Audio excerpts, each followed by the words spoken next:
ठोसर घराण्यामुळे. ज्या घराण्यात 24 पिढ्या अविरतपणे श्रीरामचंद्रांची उपासना सुरू आहे, त्या वंशात राणूबाई आणि सूर्याजी पंत यांच्या पोटी 2 रत्ना जन्माला आली. थोरले गंगाधर, ज्यांना सगळेजण श्रेष्ठ म्हणत, आणि धाकटे नारायण, जे पुढे समर्थ रामदास स्वामी म्हणून विश्ववंद्य झाले.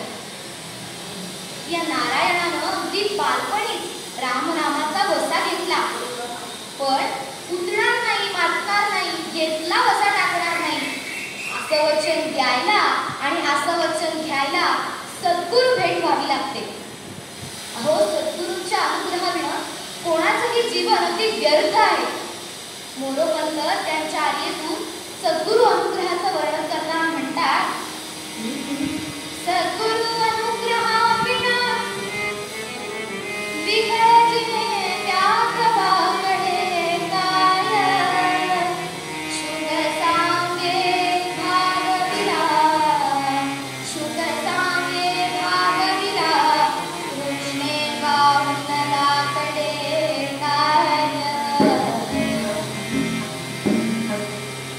नारायणानं मनात विचार केला की सद्गुरूंचा शोध घेण्यासाठी बाहेर कशाला पडायचं, आपल्या घरातच श्रेष्ठ देतील की मला अनुग्रह. या नारायणाच्या वडिलांनंतर सगळ्या साधकांना या नारायणाचे ज्येष्ठ बंधू म्हणजे गंगाधर अनुग्रह दे. नारायणानं विचार केला, आपण आपल्या ज्येष्ठ बंधूंकडेच अनुग्रह मागूया. म्हणून हा नारायण आपल्या ज्येष्ठ बंधूंकडे गेला आणि त्यांना अनुग्रहासाठी विनंती केली.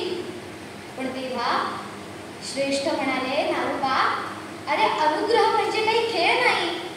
लहर आली की मांडावा, नको तेव्हा आटोपावा.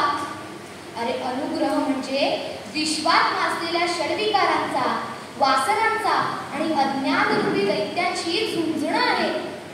समजलं? राहू दे, तू अजून लहान आहेस, तुला एवढा अध्यात्म पेलवणार नाही. आपल्या ज्येष्ठांच्या या उत्तरामुळे नारायण खिन्न झाला. काय करावं काही सुचत नव्हतं, पण सद्गुरू भेटीची आस तर लागली होती.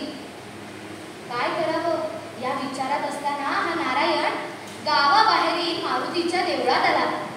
मारुतीरायाच्या पायाशी बसला आणि म्हणाला, मारुतीराया, मला अनुग्रह हवाय रे. मला सद्गुरूंची भेट घ्यायची आहे, पण माझे श्रेष्ठ तर मला अनुग्रह